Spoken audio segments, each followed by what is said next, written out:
Hey, everybody, welcome to another episode of Leadership and Mental Wellbeing in the Workplace. My name is Paya Vu, and I am the host of this channel. And so I wanted to do this episode. As you can see, it is called the Unpaid Emotional Labor That Women Do at Work. And I recently got this idea from an event that occurred recently and just a little bit of the premise of the background. And so last week, so I'm filming this in March, and during the first week of March, I attended a conference out of state. And before this, before we attended the conference, we were asked by the coordination team of the event who held us that we needed to get together with our group members. And so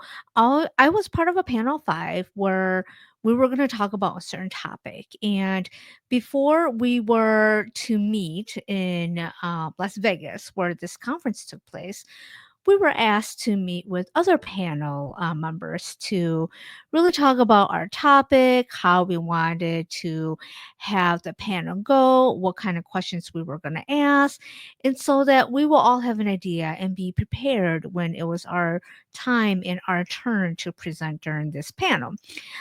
And so there were lots of things going on behind the scenes, and I can only speak from my experience of what happened to our group. And so if anybody else is watching this who is from the group, my intention in doing this episode is not to shame, to judge, or to make you feel bad or anything. And I will say what I felt and what I noticed and how this continues to happen and what we can do about this, and to really educate that, you know what, it's 2025, and women, and I would say even women of color, especially, how there is a certain standard for us to how women of color, especially in professional settings, are even expected to give more so that we are seen as professional and as so that we can be taken more seriously. And so so it felt like eh, eh,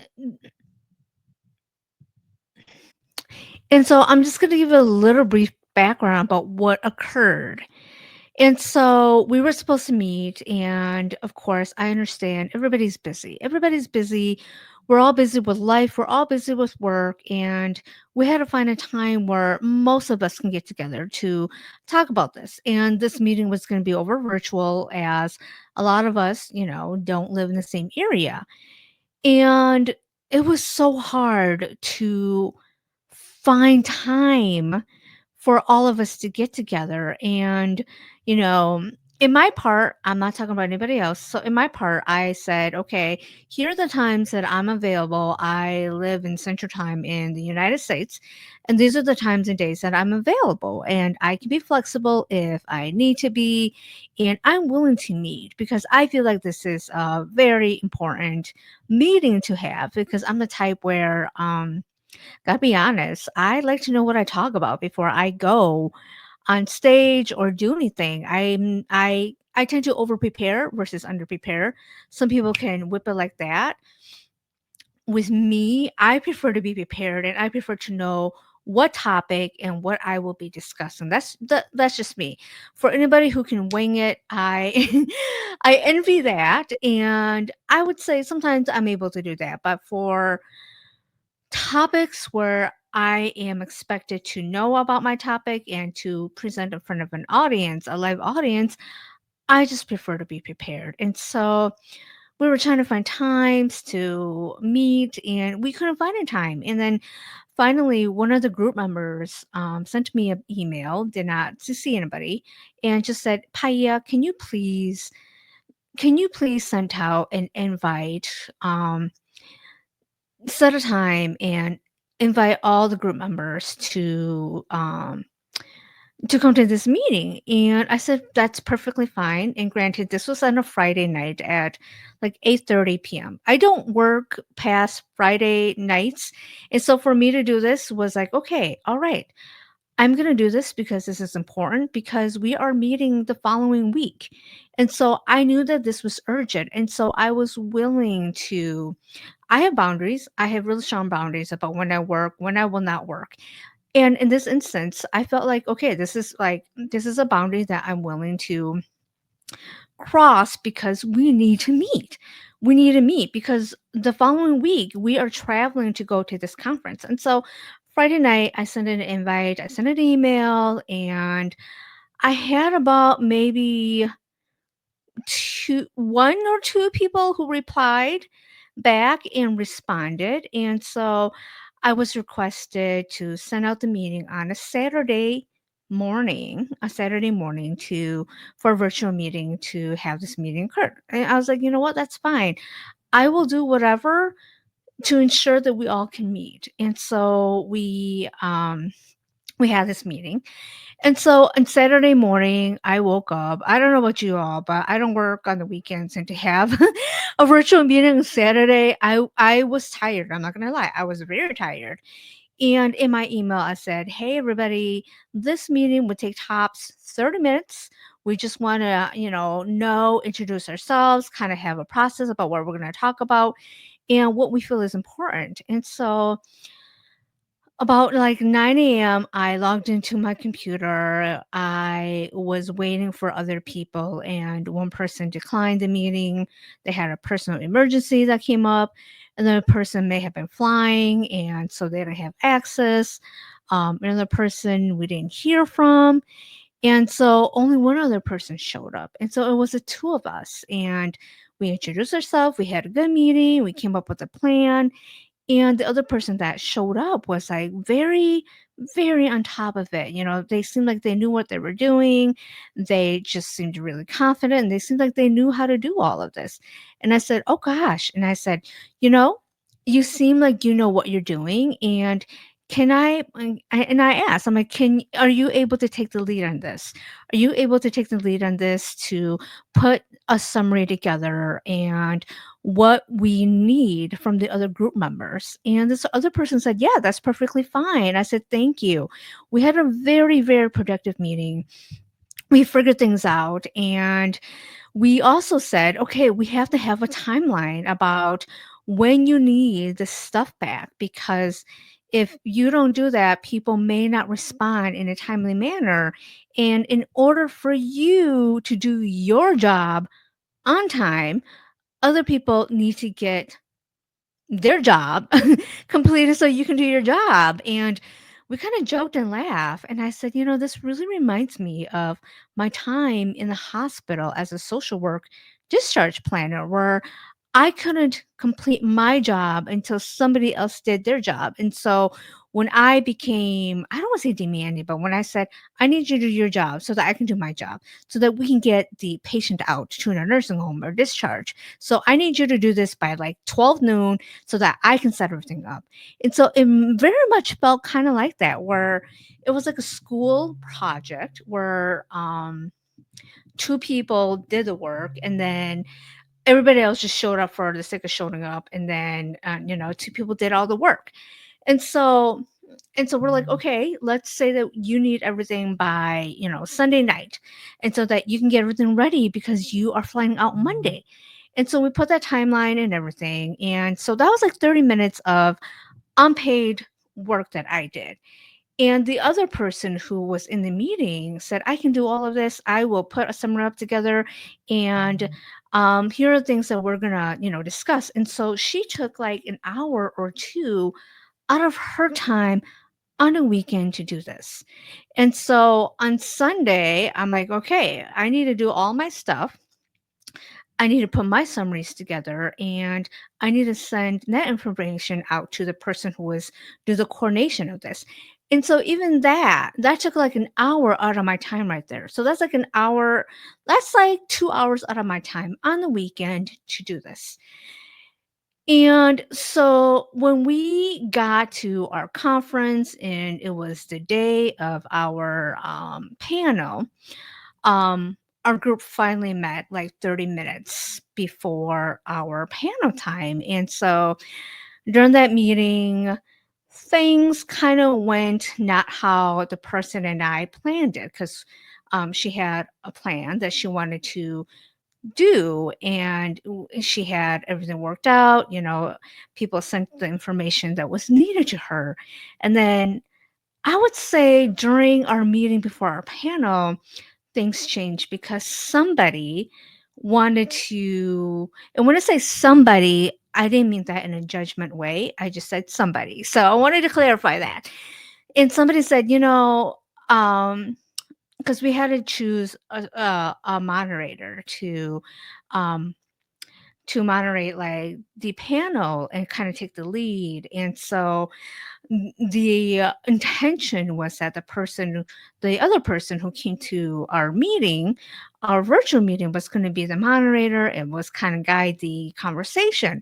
But 30 minutes before our panel, things kind of went awry and didn't go as how she planned it. And it was taken over by somebody who was not able to attend our virtual meeting, and that person also became the moderator of our panel. And so because things did not go as how the original coordinator had intended, more work was added onto her because now she was scrambling to come up with things to fit the new narrative. And so we had a conversation about this after our panel, which everything went fine and great, went very well. And we had this conversation where we talked about, wow, like the unpaid emotional labor and coordination that both she and I had to do to make this happen. And it got me thinking more about, my God, and this was only one event. This is only one event, and I've been self-employed since 2022, so a lot of everything is on me, which I'm fine with. And working in a group again kind of brought back a lot of negative feelings and almost like that trauma of like, oh my God, this is what it's like to work in a corporation again. This is what it's like to work with other people who don't take accountability, who don't take responsibility, and who somehow take credit when it is not due credit for what they did, and they still came and took credit or took over and did not consider the other person or the other group or their colleagues work that they did. And both the other person and I were both women, and we were both women of color. And that got me thinking a lot. Wow, it's like, okay, as women, we take on so much of the unpaid emotional labor at work. And I think even women of color, especially us, we have to take on more just to show that we are as capable as our male colleagues and even our white women colleagues. And I know that's going to sound very controversial. And if there's any women of color who is watching this and you feel or have done what I've talked about, please put in the comments about how you felt and what the situation was. And so the other person who was coordinating all of this, who spent like her weekend putting all of this together, there was a lot of emotions that she was going through and almost felt like, I don't want to use the word sabotage, but it felt very dismissive of her work and her labor and her time of putting everything together, and to have it all be dismissed at the end and say, you know what? No, we're going to do this instead. And it's like, where were you when you were when you were asked to show up? Where were you when you were asked to show up and put in your thoughts, your feedback, and then for you to just dismiss the efforts of the other person who showed up, who did the work, and then to have, you know what? No, we're not going to do it your way. We're going to do it my way. And so I know, and there's a lot of women out there because I've spoken to them and I've seen this, I've witnessed this, I've been through this too. And I know that there are a lot of women out there, especially in the work settings, that we do so much of the unpaid emotional labor to put everything together, and it is unseen and it is unrecognized and it is not appreciated. And we are doing all of this, and yet people at the last minute can say, you know what, we're not going to do that. We're not going to do that. It's the time, the energy, and the work that we put in. It's the time that we sacrifice with ourselves, with our family, with our friends that we could have been spending time with them. And yet we are doing this coordination. We are the ones going out there remembering. We're the ones going out there buying the birthday card or right after work or on the weekend or doing something, because I've witnessed so much of this, especially in the workplace, when it's someone's birthday or it's, some event. It's up to the women to remember. It's up to the women coworkers to put things together. It's the women coworkers have to do the coordination. It's the women coworkers who have to empathize. And then all of that doesn't matter. And some colleague or, some male colleague can say, no, we're not going to do that. I don't like that. Even though I was busy doing other things with my family, we're going to do this. And it's like, do we not have our own families? Do we not have our own time? Do we not have our own things that we're doing?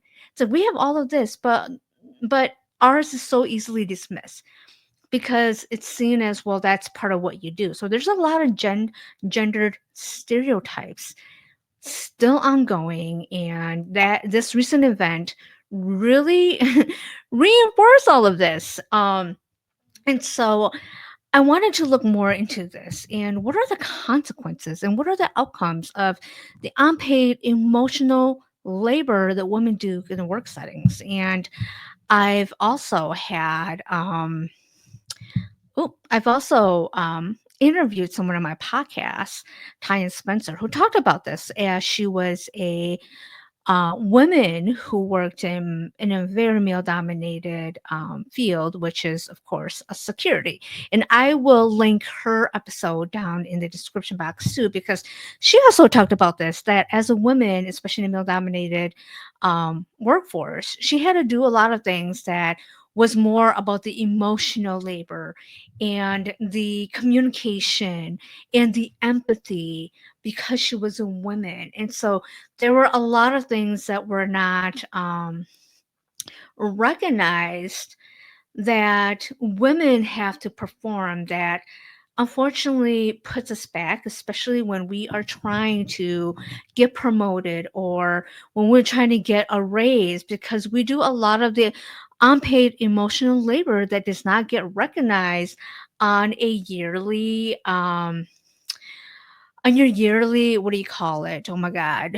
My god. When, what is it called? When, like, you, not the assessment, but again, I haven't been working for a while now, so I can't think of it. When you do your like yearly, okay, I'll somebody, if they know what I'm talking about, please put it down in below. Where they do, like, if you deserve a raise or not, like a yearly compensation. And so a lot of the unpaid emotional labor is not measurable. And so it puts a lot of women behind. And so I actually looked at two articles. And um, there's an article here by in Psychology Today. I hope you all can see this. Let me see if I can put this out here. Share screen. Okay. All right. I hope you all can see this. So here is a article from Psychology Today, and I will also link this. I will also link this article down in the description box, called "Navigating the Invisible Emotional Labor at Work."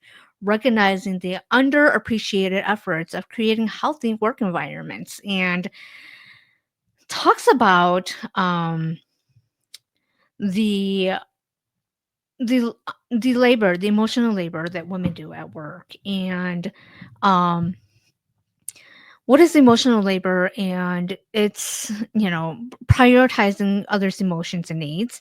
Later, the term was expanded and applied to work settings to include the unpaid workplace contributions, such as managing others' emotional well-being, creating a positive work environment, and supporting team cohesion. These activities are essential to organizational success, but are often undervalued, disproportionately shouldered by women, and left undocumented.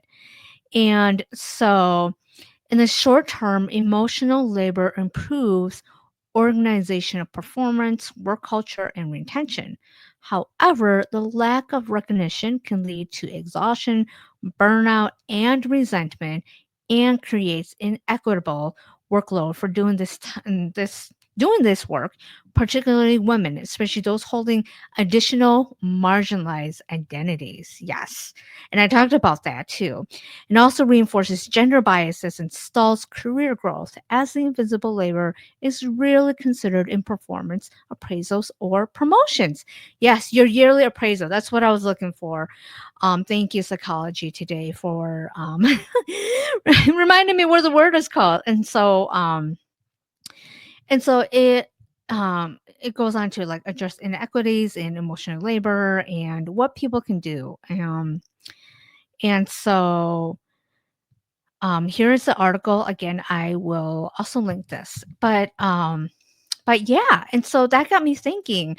And there was, when I thought about my own, now that I reflect back on the situation that occurred, there was resentment on my part too, because I'm like, I gave up my Friday night and my weekend to do this, to put in the time and effort. And again, this was just one event. And I was thinking, wow, imagine if this was ongoing. Imagine if I was working in a work setting where I was expected to do all this.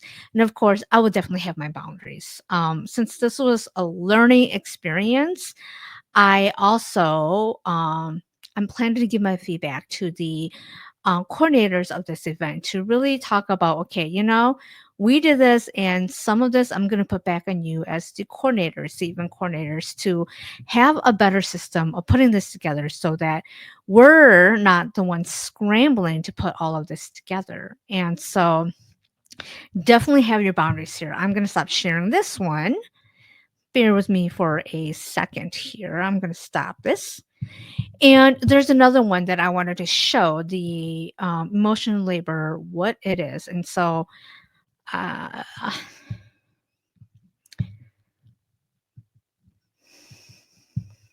okay, so this article is called "What is Emotional Labor and Why is This Mostly Done by Women?" And so this article is from 2022, so not too far. Jobs in the future work, and I will also link this nah, this article in the description box. And I wanted to point this out again. American sociologist Arlie Hochschild first introduced the concept of emotional labor in 1983 to mean and emotions have a market and exchange value in our capitalist society. People are required to regulate their emotions to fit in the emotional norm and manage their emotions to ensure the smooth flow of business necessary to get a wage. And I'm talking about the empathy here. Um, there was a point here that I really wanted to. Okay, and so in this here, in academia, Black and Brown women may have to perform more emotional labor than men and white women. Research has found that Black women scholars are challenged by non Black students who perceive them as less capable and competent and confer lower status on them. Despite microaggressions like these, Black and Brown women academics have to manage their anger and frustration to appear professional, because any anger outburst will only reinforce the stereotype that they are not, in fact, capable and professional. This work constantly be on high alert to figure out the emotional norms in the workplace, making an effort to appear to be warm and likable, and suppressing emotions in order to create comfort for others, all have an impact on the health and well-being of women and women in color in particular. And so I wanted to really emphasize on that one about it's already hard enough as a woman, but as a woman of color in a professional setting, there is even more expectation on you to make other people comfortable so that you can seem more professional and taken more seriously. And so, in likelihood, women of color are taking on more responsibilities just so that they can be taken seriously. And a lot of this, again, is unpaid, in which what we talked about, it's not measurable. And so this puts them even more behind in their promotions. And so if you are a woman of color in any type of setting and this has happened to you, please put in the comments and like the situation, what are you doing about it, and how this impacts you, because this is something that needs to be discussed about, and there needs to be changes. And as a leader, if you're a leader who is watching this, male, female, whatever as you identify as, let's start acknowledging the unpaid emotional labor that women do in the workplace and how to make it measurable. It's like there are some things that are not, some things that can't be measured, like emotions, the work behind that you do, going to get like the birthday card, the cake, whatever it is, because that takes time out of your weekend or the time after work to do this. And so, in my own situation, reflecting on what happened, I don't hold a lot of resentment. I did at first. And honestly, because I sent out the invitations.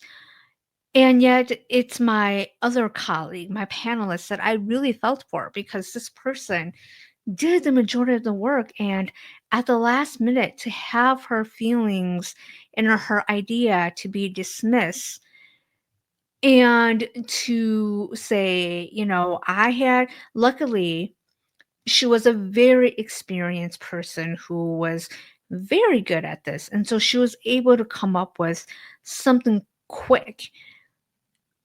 But I think about the people who may not have that kind of adaptability, and how stressed they would have been, how much this could have been on them. And so again, women, and again, women of color especially, the unpaid emotional labor that women do at work, the coordination, the things that put things together. Honestly, if we had not put this together, we would have met 30 minutes before the panel, because again, because of travel, because of things of people being busy. Again, I get people being busy, and it probably would not have come together as well as it did. And so I want to thank that person who did put all of this together, and that person know who they are, and um, I want to thank them for taking the lead on this, for doing this, even though at the last minute things did not go as planned. However, because of their adaptability, they were able to adapt and did so wonderfully well during our panel, that she just shined and had so many people after the panel came up and spoke to her about her experience and her knowledge and everything. And so kudos to her. But again, the unpaid emotional labor that women do at work and how this puts us behind. How it puts us behind, how it's still an expectation for us in 2025, and what needs to change. And here are things that we can do as women and as leaders. And again, having boundaries. And it's so important to have your boundaries. If you notice that you're always doing this, speak up. Speak up and say, I notice that I am always doing this. And if your boss or a leader is a good leader, they will listen, they will acknowledge and say, you know what, you're right. I do notice that you take on a lot of this, and we appreciate that. And we will consider this when we do your annual, oh my God, what was the word again? Your annual assessment. I'm just going to call it assessment. I know it's not called assessment, but your annual assessment. I'm going to call it assessment. And oh, excuse me here. I had to get that. Um, so acknowledge that. And if you're a boss and you notice that it's the same people, it's the same women or person doing this, ask. Ask or even say, hey, Paya's always doing this. We want somebody else to take this on. If nobody takes it on, assign somebody. You're the boss. Assign someone. Maybe ask John. Ask Brad. Ask them. Say, hey, they're always doing this. So how about you do this too? Or, yeah, ask somebody else to do the coordination. Have a sign up sheet. Do something so it's not always the same person doing it over and over.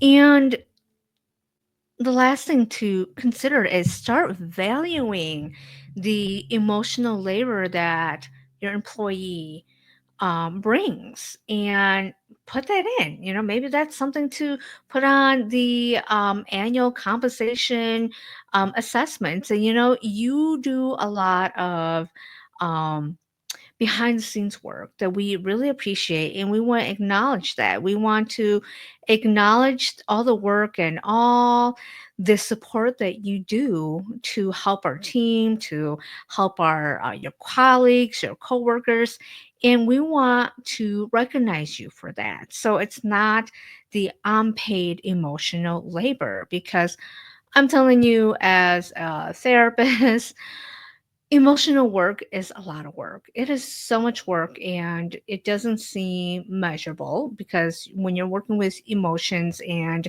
um, when you're working with people and emotions, it's hard to measure that. It's hard to measure that. And so start valuing the unpaid emotional labor that people bring, especially if it's women and women of color who are always showing up and putting other people first, who are valuing their coworkers and who are bringing something that is valuable that keeps the team going. And so, those are some things that I wanted to really talk about, especially in leadership and mental well-being in the workplace, is the unpaid emotional labor that women do at work, to discuss this and what we can do about this. And it is important. It is 2025, and we are going to discuss a lot of things that may be uncomfortable, especially in the workplace, and yet we're going to do it, because the only way to change any of this is to start talking about it, to recognize it, and say change needs to be done. And so I hope all of you enjoyed this episode. And if you have anything to say, if there's any comments or suggestions that you have about this topic, please put it in the comment section box. And if you like this episode, please hit the like and subscribe button. And again, this is Paya from Your Own Pathway, Leadership and Mental Wellbeing in the Workplace. And I hope you all have a wonderful week, and I will see you all next time. So take care.